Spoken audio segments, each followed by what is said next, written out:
Like it or not, we're going to have a Labor government for a minimum of 3 years, probably 6.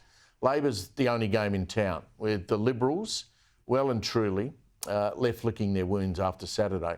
Now, there has been pointed out today by the Australian contributor Adam Creighton, who has even gone as far to say that when it comes to tax policy, perhaps the next 3 years of Labor won't be so bad. I wonder how that's gone down.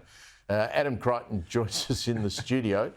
You decided to put yourself out on a limb, mate. Well, look, I don't think I chose that heading, actually. That was a sub-editor. Look, I was trying to look on the bright side of things, but as you say, we have Labor now for 6 years. They are the only game in town, and there's been a lot of understandable upset on the Conservative side of politics, but I just don't think that knee-jerk adversarialism against Labor for the next 6 years is really going to help the country. We need to try to work with them and try to convince them to do the right thing.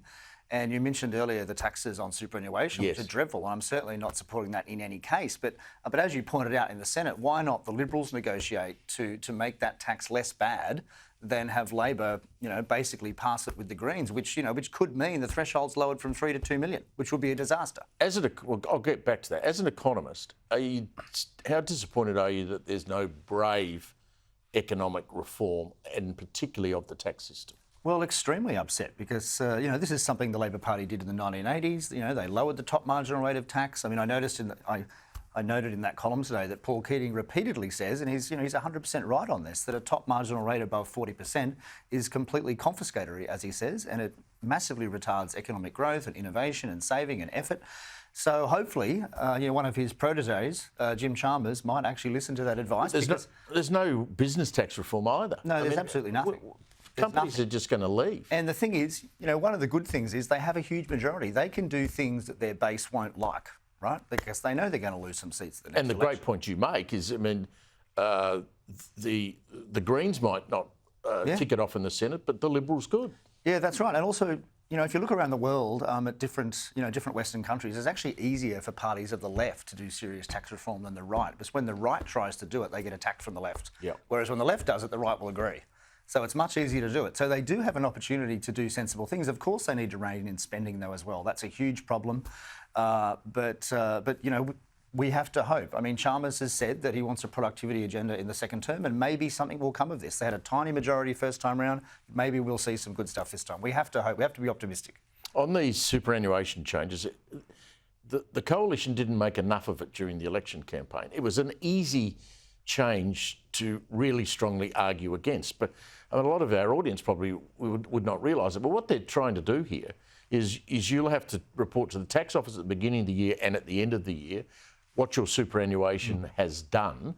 And if your superannuation has nominally gone up, and everyone hopes their superannuation does go up, everything that goes up over a $3 million level will be, the tax on that will be doubled. Yeah, no, that is exactly right. And so, if you've got gold or whatever, I mean, there've been wealth taxes. This is the beginnings of a wealth tax, basically, starting off in superannuation that may spread elsewhere later.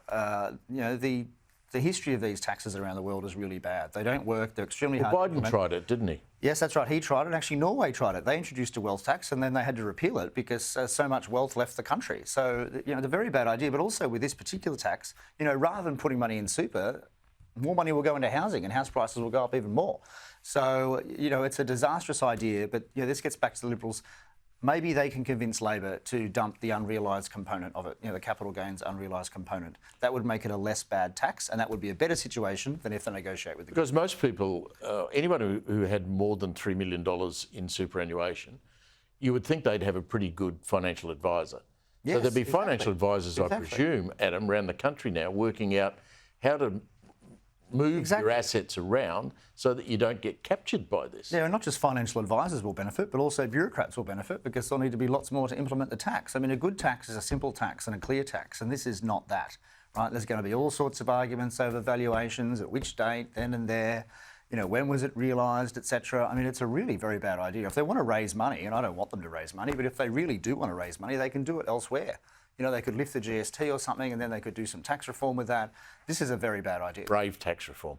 I've got to go to Rome in a sec. Just want to quickly ask you, Matt Canavan, you know him well? Yes, look, Happy I've to been put his friends hand with up? him for 15 years and he has a very fine economic mind. He's a good retail politician. I mean, of course I'm biased, he's a friend of mine, but I do think that he's the future of the National Party. You know, he's a young guy, he's my age, I have to say, young, I have to still young maybe. And, you know, I really hope he gets it. You know, I think he'd be great. Good on you, Adam. Thanks. Great to see you.